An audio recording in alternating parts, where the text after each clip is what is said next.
Hi, caller. Sorry for keeping you waiting there. Hello. What's your name? Betsy. Hi, Betsy. Hi.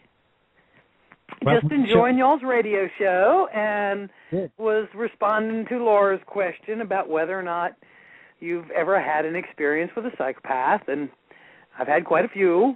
I was actually raised by one, but probably the most traumatic for me was Obama. And I know how that sounds, but he came along at a period in my life when I really didn't think there was much hope for this society. And this is during the primaries. This is before he was even on the ballot. All my friends, most of them members of NOW and whatnot, were, of course, shooting for the first female president. But I saw this man who I thought was a good man.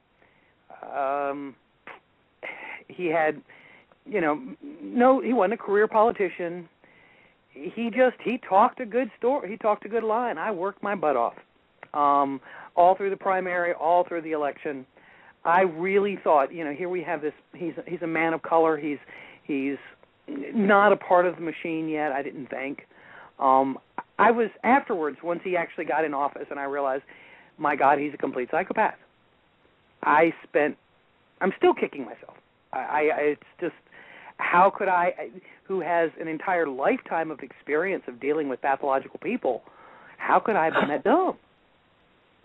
I think Obama kind of really did, sort of do a number, work out any racial kinks in America. I mean, there was this whole idea of racism in America, and as a black president, he really did turn that on its head and show that a black president can be just as evil as any white guy. I know, right? I mean, here he is going around to the Indian reservations and, doing the whole I feel your pain thing, and that man had me in tears more than once. Yeah. I truly believed that if we could get him into office, that the United States would change. I just want to say that I was one of those who knew that nothing would change because I knew I didn't know you then. Well, but I knew it, and nearly everybody else I knew, they were saying, "Oh, Obama's going to change things. There's hope. There's hope. There's hope." And I kept saying, "He will not get elected if he's going to do anything different. It just will not happen." In fact, he ended up being actually worse than George W. Bush. Yeah, I never thought I would wish to see Bush back. Well, hang on a minute. Hang on a minute. Because Bush was ignorant and he was like this teenage boy, and Obama is a very articulate, mature person and also evil. Yeah. And in a certain sense, the fact that he has so much wherewithal about him makes it all the worse because he's so much more dangerous. He's incredibly charismatic in person. Yeah. Well, that just highlights the problem of what we've been talking about with psychopaths, is that, and as Laura mentioned, is that it's really difficult. I mean, it's basically impossible to know in advance because you get all this charisma and wanting to please and helpfulness at the beginning, and it's only afterwards when you start to see their actions that you're able to turn around and say, "Uh-oh, psycho." Well, something that I wanted to say when Lisa was calling, and it's all kind of about this in a certain sense. And I mentioned that book by Cialdini, which talks about like the 7 weapons of influence and how these people operate. And I think one of the problems of what makes psychopaths so successful is not really their skill and abilities. It's our guilelessness, our just absolute inability to sort of to be distrustful of someone who comes along and says things. Yeah. We want because we have conscience and we project that onto them. That's exactly why I'm still kicking myself. I thought I knew better than that. I really did. See, you do, but in a certain sense, I mean, because you're a normal human being. You have a conscience. You love people. You whatever. You project that onto them, and it's us people who have to change because they never can. A psychopath can never be anything other than a psychopath. But normal human beings, this regular, everyday Joe, has got to change the way that they look at other people, the way that they look at the world, and the way that they conduct themselves, not to be more psychopathic. That's not what they need to do.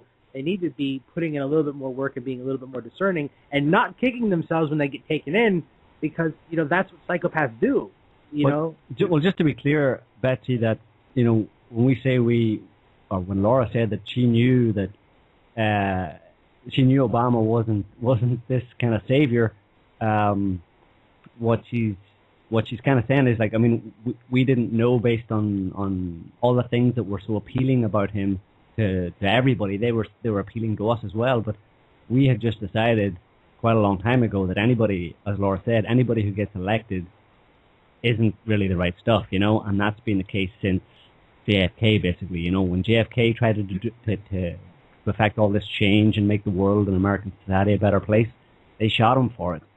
And that was a constant fear. As a matter of fact, one time his plane was pulled off for a bomb threat, and that was a constant fear of everyone who was working on his campaign, was that he would be killed, specifically because we thought he was essentially another JFK. And because our history is so cyclic in the United States, the attitude was, it's about time for another JFK.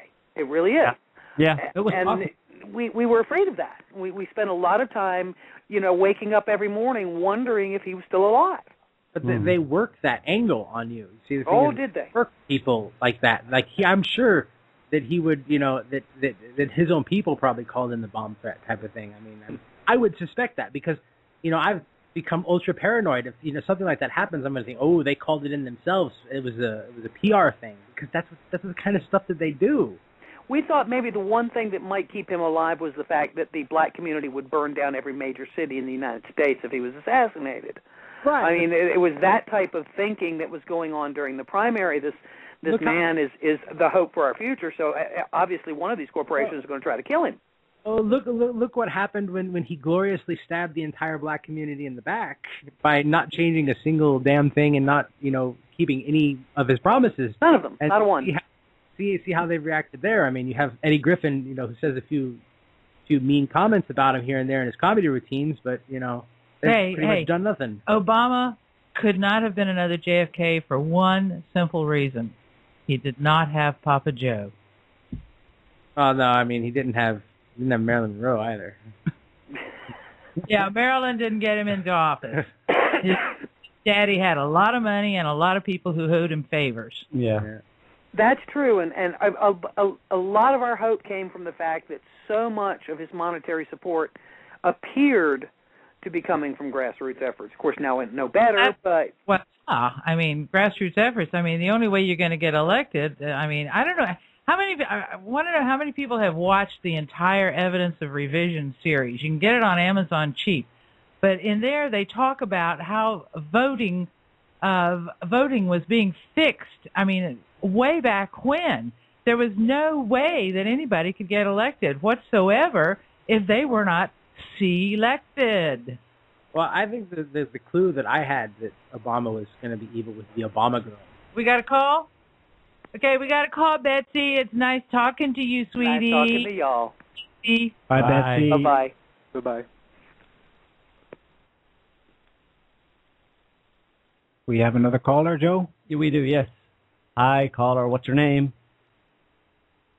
Hello, are you there? Seems like they're not there. Maybe hung up. I've got another one. Okay. Hi, what's your name?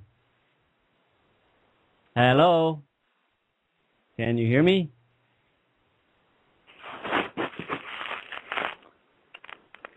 Somebody's there. Hello? No. I can hear them in the background, but okay. They went to the bathroom. Maybe they'll call back. Yeah, okay. You can call back. They were on hold for quite a while. Yeah. Harrison, are you still there? We've forgotten about still you. Here. We didn't forget about you, Harrison. No, so as I was saying, like the tip-off that Obama was a fraud was the Obama girl. You know, I mean that whole viral Obama girl thing. Do you remember that? The Obama girl. It's some sort of like stripper-esque looking woman dancing around in very tight shorts or something like that for Obama, and it's basically like. And you think that's a tip-off? That's a tip-off because it was so orchestrated. It was some kind of campaign mascot. Yeah, she was like the campaign mascot, and I was like, oh my god, that is so it's so conceived. It was too conceived for me, you know. I mean, it came off too fake. You know, and then they jumped on it and they promoted it, and it was all over the web, and everything was Obama girl, Obama girl, Obama girl, and I was like, this is a little bit That's strange. just a way to get the name Obama, spoken at least 50 million times so that everybody... Exactly. So it's imprinted in people's brains. They get to the voting booth, I mean, it was sex and advertising, essentially, is what it was, I mean, it was a cheap way for him to get all of the young male population to be like, oh, Obama girl, hell yeah, and of course they're watching all of his campaign videos she's doing all these sort of campaign videos for him. And I was like, that didn't fly very well. Yeah, I completely see what Betsy's saying here. Obama has done a complete number on people. I mean, hope and change, look what we got. Hi, we got another caller. Hello Can you hear there. me? Hi, Yes, what's your name? My name is Matt Kramer. Matt, where are you from? Currently, I live in Wizard Wells, Texas. Oh, excellent. So, Welcome to the show, Matt. Welcome to the show, man. What's I want to visit that place. Yeah. It's actually a holistic retreat. You can come get massages and mineral soaks and all kinds of other stuff. Okay, sign I'm us ready. up. Sign us up now. Okay. What's on your mind? I have a few comments. One, I'd like to say something in Obama's defense. Okay. Are you aware of the global gag rule? The global gag rule was first instituted by Ronald Reagan at the behest of right-wing religious influences, demanding that no funding be provided to any third world health clinic if they were involved in birth control and abortion. And even if it was just birth control and not abortion, U.S. funding was not allowed. The consequence was it was the only health care for thousands of women and children in Africa and other third world areas, and a lot of women and children died as a consequence of the loss of health care. When Clinton was elected, one of the first things he did was rescind the global gag rule. Bush brought it back into play, and Obama's first week in office, he rescinded it. I heard what you say regarding you can't become president without being tied into some very corrupt influences, and I was very disappointed to see his choices with Geithner and people like that after he came into power, into office. But I do feel he's an improvement over the other options we had. Right. But when you can count on your left hand the beneficial things that someone's done, and it takes all your fingers and toes to count the bad things, I mean, like, you can't give a guy credit for doing something completely and totally reasonable, like one reasonable thing or two reasonable things. You shouldn't get credit for doing reasonable things. I mean, if you start doing a couple of reasonable things and like 20 bad things, I mean, you're an asshole. I mean, that's the bottom line. When somebody like him comes into office, right, and they do a couple of good things, and you're like, well, at least he did those things. It's like, yeah, those are good things. No one is going to argue with you. But it's like, look at all the other stuff that he does. Look at like this, what is it, the NDAA. Look at this, Yeah. I mean, in the wiretap Didn't close Gitmo. I mean, he didn't even live up to his promises. I mean, if his main campaign promise through his entire thing had been, I'm going to remove the gag rule, and that was his only thing, and then he did it, I would be like, well, finally, a politician that lives up to his promises. But those weren't his major promises. No war, let's get out of Afghanistan, let's get out of this war kind of bullshit. What was the other thing that he had? Let's close Gitmo.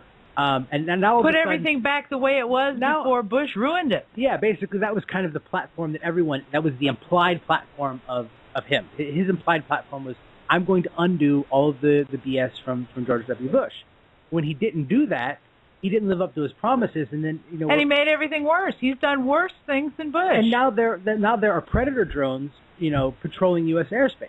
And I'm sorry, but this is too Skynet. This is too sci-fi. This is too dystopian future stuff. I mean, Matt, you just said, that he's an improvement on the other options at the time. The other options at the time were McCain and Palin. Yeah. I mean, that's not really a choice. I mean, that's not really saying much about him. That he was better than Sarah Palin and John McCain.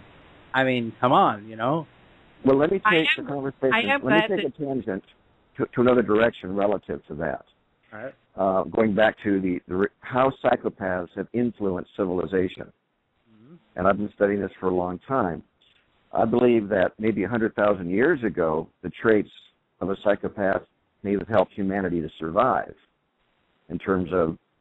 I disagree. Well, how so? Because yeah, go ahead. Develop your argument, though. I want to hear it.